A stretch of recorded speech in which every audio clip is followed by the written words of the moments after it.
our headliner tonight, Evan Sayet. He is a combination of both a serious political commentator and his video, his lecture to the Heritage Foundation back in 2007 or 2008 is still their #1 rated and viewed video to this date. And he's also a conservative comedian. He started out life growing as a default liberal, growing up Jewish in New York City.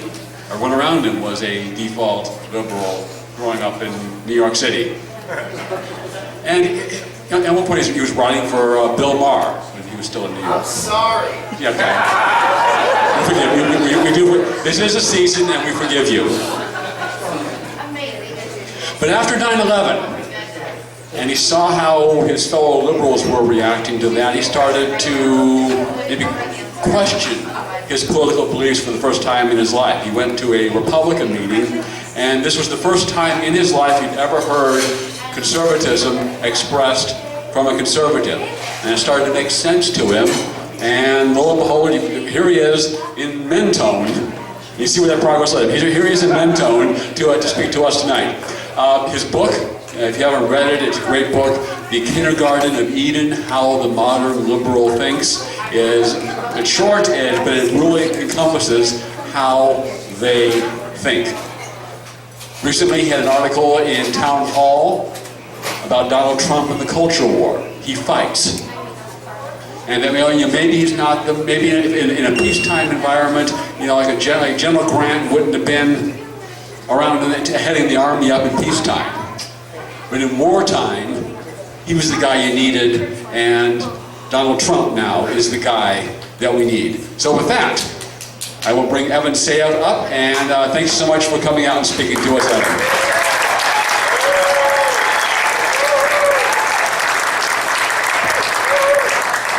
Thank you, Greg. I don't know if that was enough applause. Come on.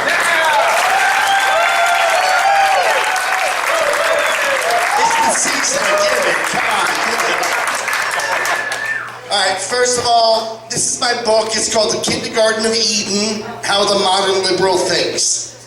And I know many of you have read it. I probably should write another book, but nothing that I've written in here over the past 5 years when I wrote it, or the speech that I gave to the Heritage Foundation 10 years ago, has required a single moment for me to invent some ad hoc explanation. There's been nothing in the past 10 years that has made me say, well, okay, that doesn't fit into what's become the unified field theory of liberalism. But I know many of you already have this book, and so how am I going to get you to buy another one? I'm going to up its value by forging Roy Moore's name.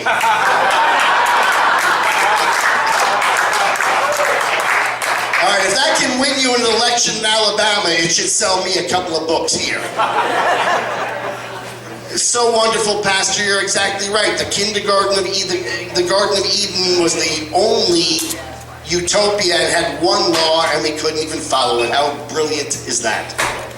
And that's actually how the modern liberal thinks. He believes that if we lost paradise when we ate the apple and gained knowledge of right and wrong, then we can return to paradise if we would all just regurgitate the apple and give up all knowledge of right and wrong. And that is the goal of the modern liberal left. It is to eliminate the recognition of right and wrong. And here's the thinking very quickly behind it. If there is no right and wrong, then there's nothing for us to disagree about. If there's nothing for us to disagree about, obviously we won't fight. If we won't fight, obviously we won't go to war. Without war, there'll be no poverty. Without poverty, there'll be no crime. Without crime, there'll be no injustice. It'll be a utopia. And all that's required to usher in this utopia is the rejection of all fact, reason, evidence, logic, truth, reason, all the things that make life worth living, because our goal in life is to better ourselves. We know that we're fallen. We know that we're imperfect. Our goal is to better ourselves. That's why we get up in the morning. To become better people, to become better parents, to become better neighbors, to become better citizens, to become better in the eyes of God. But when you don't believe in the better, then the only reason you get up in the morning is to try to undermine other people's recognition of the better. And that's what you see in every place, whether it's the New York Times, whether it's the movie industry,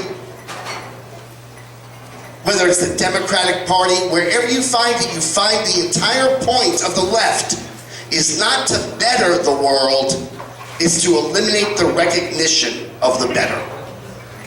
I'm going to let you in on a little secret because I love you guys. You've become sort of a second home to me. Thank you, Greg, for that, and thank you, all of you guys at the Tea Party United I Eat.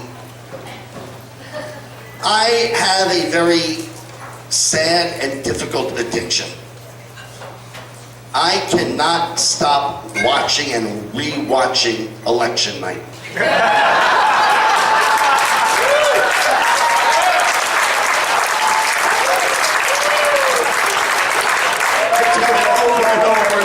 I watch it on NBC, CBS, ABC, MSNBC, the BBC, the CBC. I watch it over and over and over. In fact, right now, because I had to leave to come here, it's on pause, and I don't want to give you...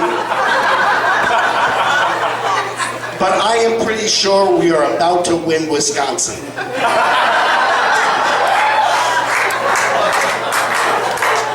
And what I find so mind-blowing in watching and re-watching is there are all of these experts. You watch it from when it started, before even the first votes were in. All the experts, they knew, they were brilliant, they knew what the outcome was going to be.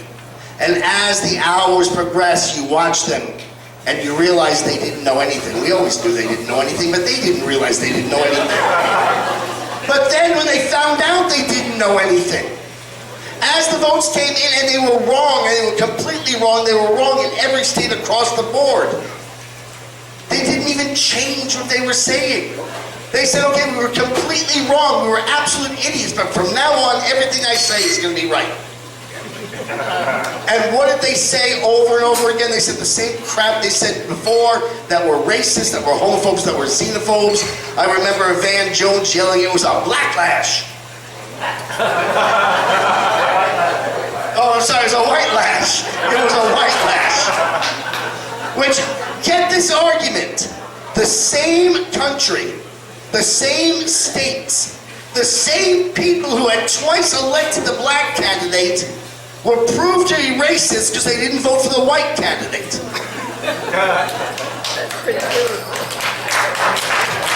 It's as insane as it sounds, but that's their knee-jerk reaction. And he was right, it was a backlash. And it was a backlash against exactly that. That notion that anybody who doesn't walk in lockstep with the left must have some nefarious purpose. Name me a single issue, name me one issue, name me one in which the left says, you know what, I disagree with you, but you're a good, decent person, and I can see your points. Name me one issue in which disagreeing with them doesn't render you a racist, a homophobe, a xenophobe. Name me one. If you want to protect the borders, well, you hate Mexicans. If you don't believe in socialist health care, then you hate Barack Obama, you hate black people. If you think that killing a baby just before it's born might be morally wrong, well, you're a misogynist. Name me a single issue in which the Democratic Party gives you even the credence, the credibility, the possibility that you're a good, decent person with whom they have a disagreement. And they can't, and you can't name me one. And up until now, our side has been fighting as if we're up against people with whom we can debate. We've been fighting as if we are up against people who respect us and respect our accomplishments and our goals and the way that we've raised our families and the way that we plant the food that feeds the world and the way that we drill for oil that heats homes across the world. But they don't respect us. Barack Obama said that we cling to our constitutional rights, our Second Amendment, to our guns, that we cling to our faith, that we cling to our antipathy for anyone who is different. And that was absolutely no different than Hillary Clinton, who said half of us belong in a basket of deplorables. That's what this backlash was against, because enough is enough. It is time for them, they don't have to agree with us, but they have to start to respect us. And that's what Donald Trump did. I was watching one of these shows, I forget which one it was, and they said this was the dirtiest, nastiest campaign they had ever witnessed. And damn right it was, because for the first time, we fought back.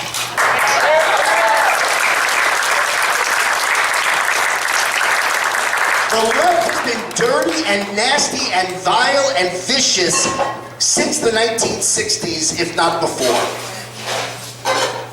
This is the first time that we had a candidate from the right who was willing to walk into what they said themselves was a knife fight and actually finally bring a knife. You know, up until now we had George W. Bush, who I absolutely respect. He was a good, decent man who took the outrageous slanders of the left and put his faith in Christ and just let it be. You can't just let it be. Even Jesus once in a while threw over a table. Could there have been anybody who sought collegiality more than John McCain? Could there have been, you don't have to agree with his policies, but could there have been a nicer, more decent human being than Mitt Romney? You know, my friend Ben Shapiro made such a great point. He said, in this last campaign, he was talking about Obama-Romney. He said, in this last campaign, both campaigns accomplished exactly what they wanted to accomplish. Mitt Romney's campaign succeeded in portraying Barack Obama as a good and decent family man who happens to be stunningly incompetent. The American people believe that. They bought it. They got it. But the Obama campaign succeeded in portraying this good, wonderful, decent man as a gay-bashing, animal-abusing, woman-hating, evil, horrible person who gives people cancer for money. And when the good and decent people of America had a choice between incompetence and evil, they rightly sided yet again with incompetence. Well, Donald Trump is the first wartime president in the culture war.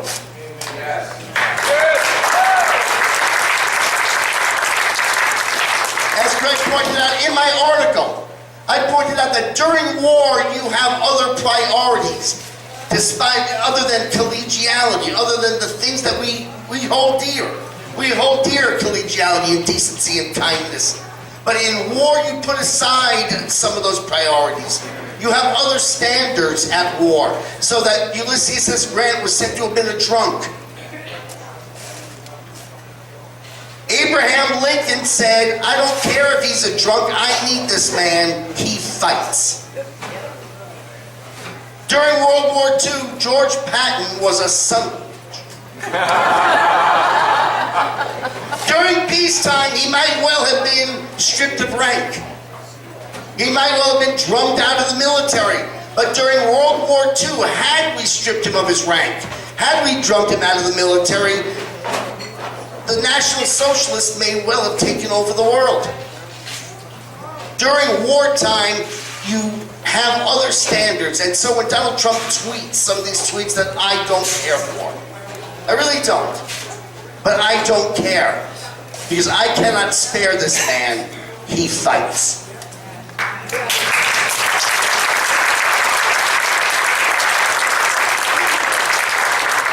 And what is particularly wonderful is he is fighting using their tactics.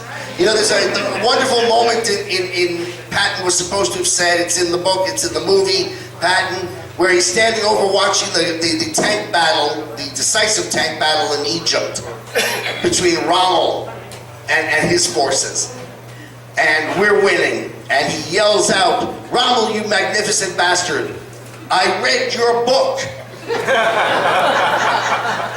Well, Donald Trump has read their book. And their book is Rules for Radicals by Saul Alinsky. depraved that his opening epitaph is dedicated to Lucifer. At the very first page of the book, he honors Lucifer for being the very first radical. And in this book, Alinsky lays out his rules, and one of them is isolate your opponent. It's so brilliant that Donald Trump didn't complain about the media, that he isolated CNN. Yeah. We all know he needs the media. There's no difference between CNN and MSNBC and NBC and CBS. There's no difference. And he froze them. And then he engaged in ridicule, righteous ridicule, which Alinsky defines as the single most powerful weapon of all, ridicule. And you know what? This left CNN with only two choices. They could elevate their game. They could prove him wrong by honestly reporting. The problem with that, though, is if they honestly report, that's the end of the Democratic Party.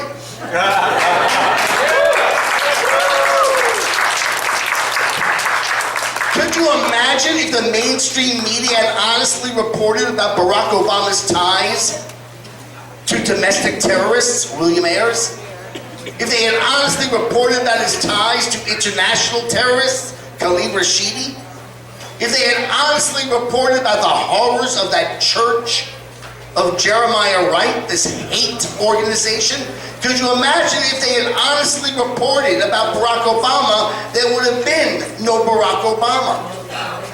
Could you imagine if they had honestly reported about what went down in Benghazi? Or Fast and Furious? Or the weaponizing of the IRS, our own government, being used for political gain to target folks like us? Could you imagine if they had honestly reported so they know they can't do that? So the only other choice then is for them to double down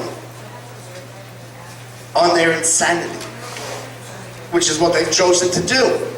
The problem is when you double down on your insanity, you make it twice as obvious that Donald Trump was right all along. Look how many times CNN has had to retract. Look how many times it had to fire their own employees. Look how many times Brian Ross is not even allowed into the newsroom any longer. So no, I don't love everything that Donald Trump does, but I sure love the outcome. I sure love the outcome. And you know what the outcome is? It's having Justice Gorsuch on the Supreme Court.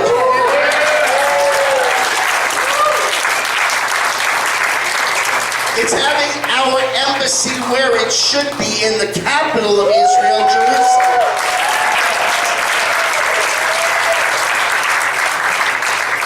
If the stock market that is historically high and unemployment that is historically low, and this is just the beginning. We're only, 10, 11 months into this presidency. We've got another 7+ years to go.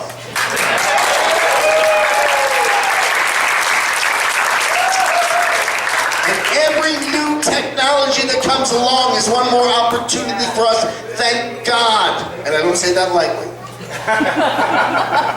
Although you'd have to forgive me anyway. But thank God Al Gore invented the internet.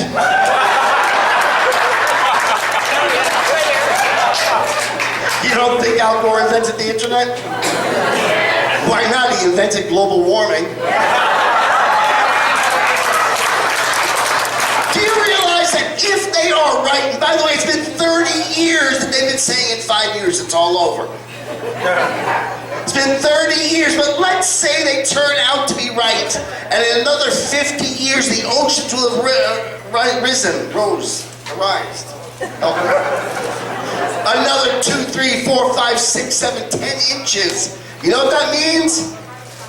Your great-grandchildren, when they go to the beach, will have to take their blanket and go like this. That's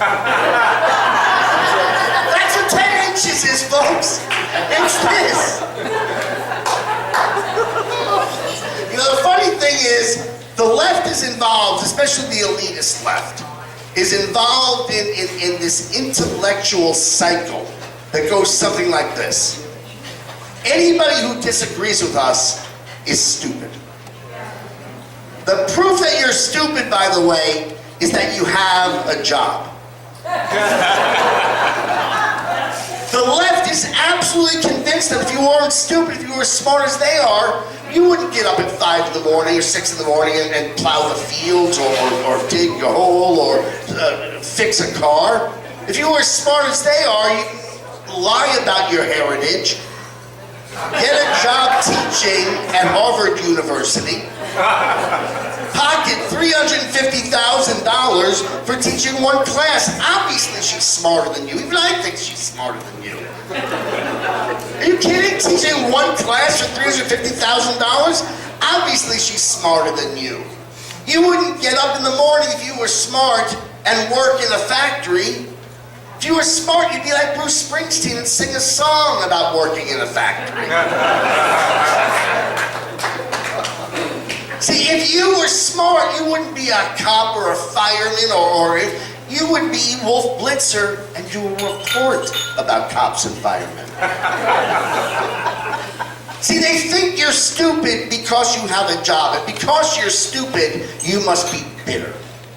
You must be bitter because you have a job and you're not as rich and powerful and successful as them. So you're stupid and you're bitter. Therefore, it's their job to lie to you. They've got to lead you to the right place by lying to you. And when you don't believe their lies, instead of saying, my God, they're smarter than we thought they were, maybe we should stop lying to them. Maybe we should care about our credibility. Instead of that, they say, well, the reason they don't believe our lies is because not only are they stupid, but they're racists. See, the reason that you don't believe that Michael Brown's hands were up when an evil white cop shot him dead isn't because his hands weren't up.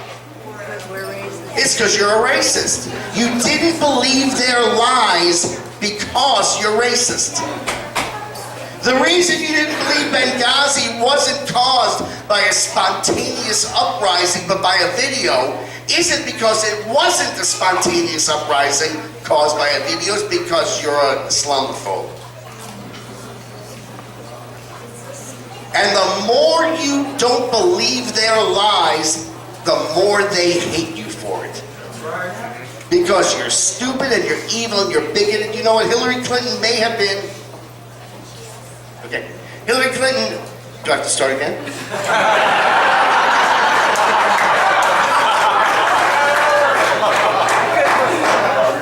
Hillary Clinton may have been impolitic when she said that we all belong in a basket of deplorables, but she wasn't being dishonest.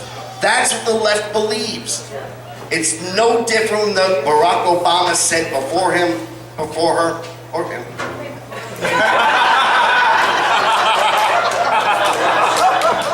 It is what they believe, but thank God we now have the ability to fight back. We now have the technology to fight back, where MSNBC can say what it wants to say, but we got Fox News.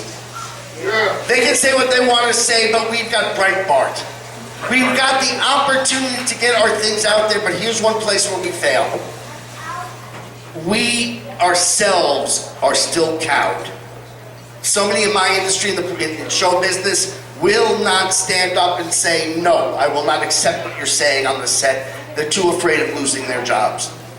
There are too many teachers who will not say what they believe because they know that if they do, they're at risk of losing their jobs. There are too many of us in this room who just don't want to fight with family. So it's better to keep your mouth shut than fight with your family. That's got to end. That's got to end.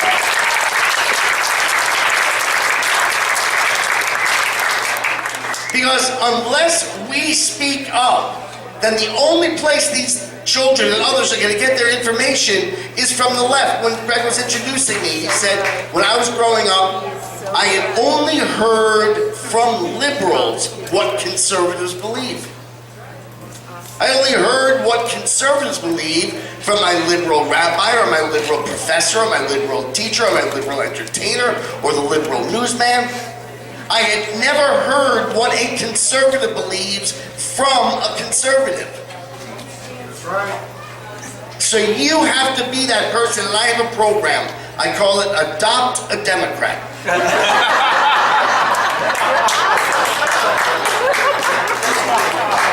And I call it Adopt a Democrat because it's very much like adopting a child. They are children.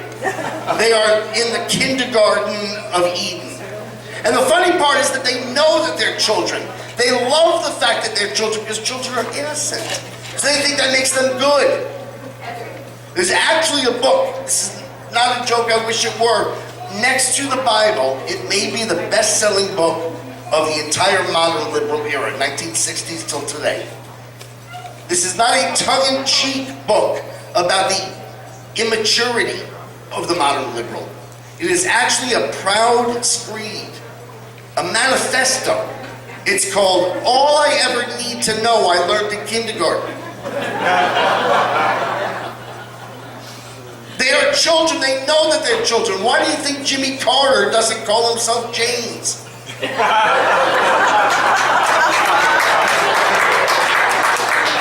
he's not James, he's Jimmy. Why do you think Jesse Jackson would always talk to them in rhyme?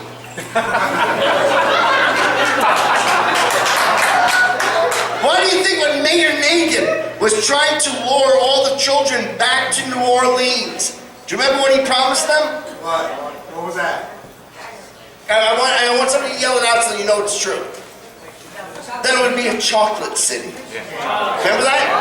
It would be a chocolate city filled with ice cream and cupcakes and treats. Do you know where you've heard this before? The idea of evil people luring children to Candy Island? It's from Pinocchio. And what happened when all the children got to Candy Island in Pinocchio? They all turned into donkeys.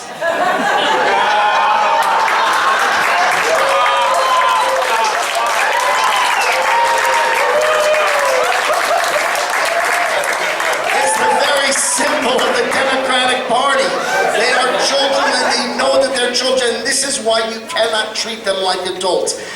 We think that because they have a physical body that looks like an adult's, that we can explain to them things because we are so right, we are so obviously right, we are so overwhelmingly right, that we think that if we can just talk to them, they'll get it. No. It's like raising a child. And just like with children, you don't make everything a teachable moment. If you did, your child would hate you. So you have fun with your liberal friends. But when they do something particularly egregious, when your child runs into the street, that's when you spank them. But one of your liberal friends says something particularly egregious, like, I can't believe that guy made that video that got our ambassador killed. That's when you spank them. And then move on to something else, because I do believe it was Jesus. I could be wrong, I'm a Jew, what do I know? But I do think he talked about planting a seed and watering it over time. And that's what we have to do, because if you plant the seed, next time he meets me, I'll water it a little bit, you'll water it a little bit, you'll water it. But if you don't water it, if you don't talk to them, if you don't stand up, if you don't take the righteous position, then all they know is what the other side says. And what the other side says is just not true, it's just not good, it's just not holy, it's just not wonderful. All right. I'm going to finish with a comedy bit. Would you mind? No.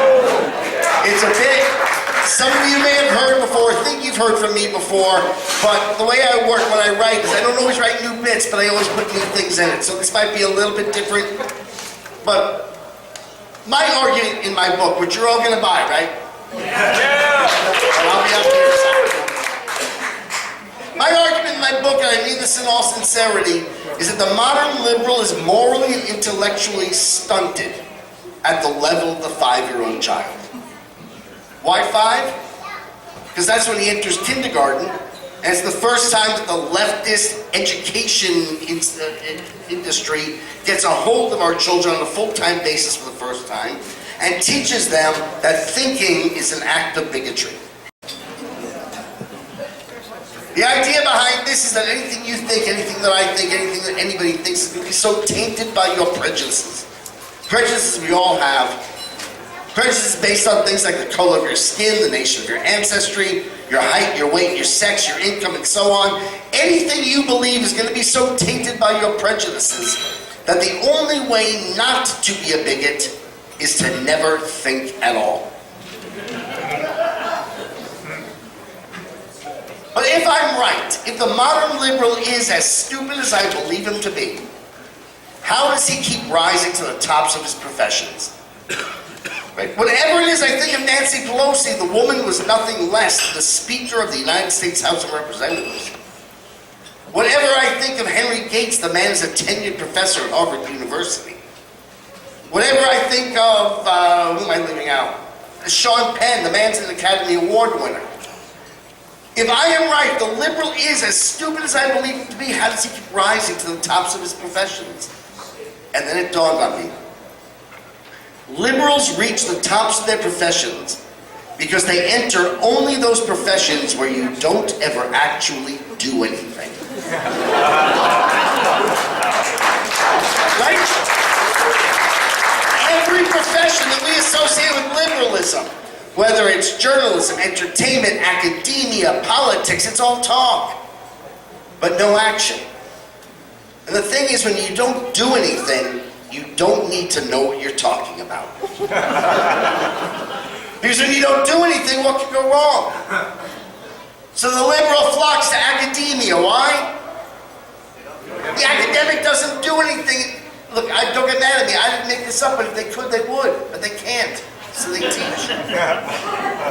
It is so obvious that the academic doesn't do anything that the very name of his profession, academia, is a well-known synonym for not doing anything. As in, it's all academic anyway. Let's go do something. The job of the academic is for somebody who doesn't do anything to lecture to children who don't do anything about the people who do things, did things, and the things they did and they do.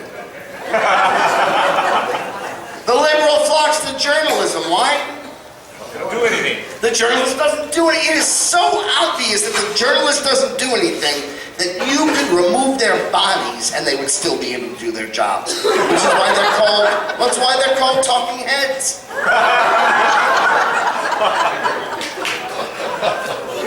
Why do you think the news is always on at 6 o'clock? Because we're driving home. Because that's when the people who do things came back from doing those things.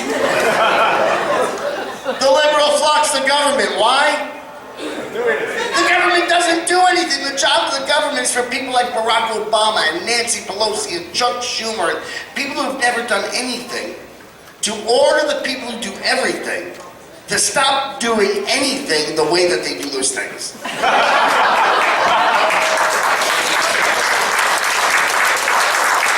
irony is that the people who do everything don't listen to the people who've never done anything. Then the people who've never done anything will put the people who do everything in jail, where they won't be able to do anything, but where they will meet another Democratic Party constituency. And of course, the liberal flocks first and foremost to my industry, showbiz. Why? Don't do anything. Because in showbiz, we don't do anything. The job of the actor is to pretend to be doing the things that the people who do things do. So when the people who do things come back from doing those things, they go to a movie because it's something to do. The actor is all talk, but no action. Which is interesting, because in order to get the actor to start talking, the director yells action. But the second there's any actual action, they take the actor off the set because he might get hurt. Because he doesn't know what he's doing. He's only pretending to know what he's doing. So they bring the actor off the set, they bring in a stuntman. Now in Hollywood, and this is simply a fact, virtually every stuntman is a conservative. Why? Because the stuntman is doing the things that the actor is only pretending to know how to do. Now you know that showbiz is a liberal profession, because one of the most important jobs in my profession is the reviewer. What other profession has a reviewer? Right? You don't need a reviewer if you're a doctor. Is he a good doctor? I don't know. Did the patient live? Is he a good pilot? I don't know. Did the plane land? Is he a good plumber? I don't know. Did the toilet flush? But because actors don't do anything, you need somebody else who doesn't do anything to interpret whether the guy who doesn't do anything didn't do anything particularly well.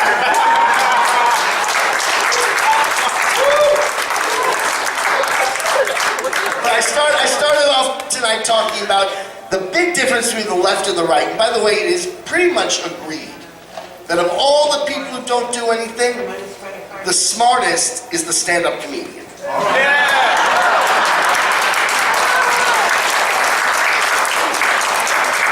Because not only don't I do anything, I do it in next to no time. Seriously, I'm getting paid for what, 40 minutes of work? I got the only job in the world where you say to your friends, I gotta go to work. I'll be right back.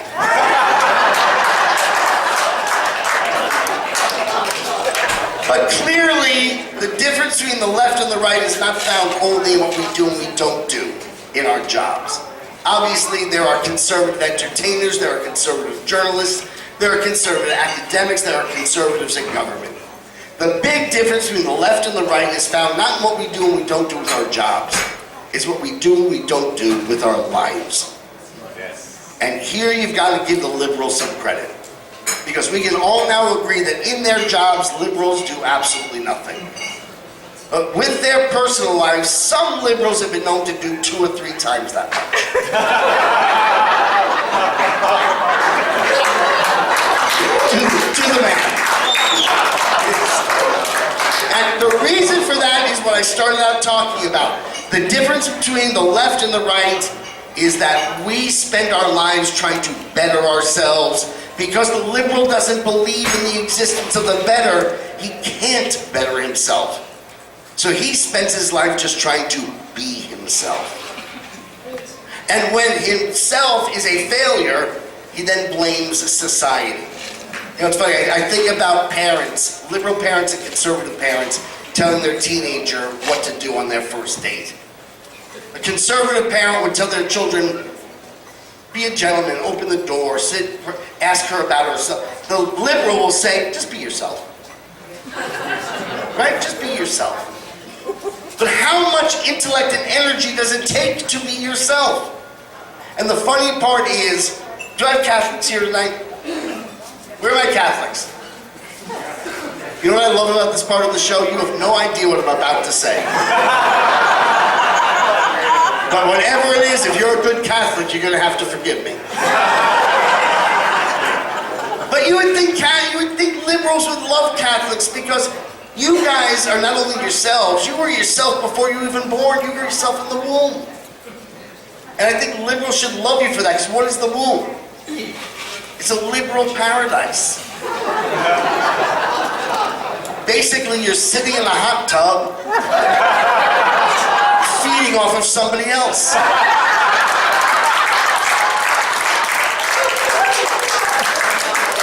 But liberals don't love the Catholics, do they? They hate Catholics. And liberals hate Protestants, and I do believe my peeps are starting to get it, but first and foremost, liberals hate Jews. And I know why they hate the Jews. It's because the Jews gave us the 10 Commandments. And liberals look at the 10 Commandments and go, my God, if I can't lie, if I can't cheat, if I can't steal, how will I ever be myself?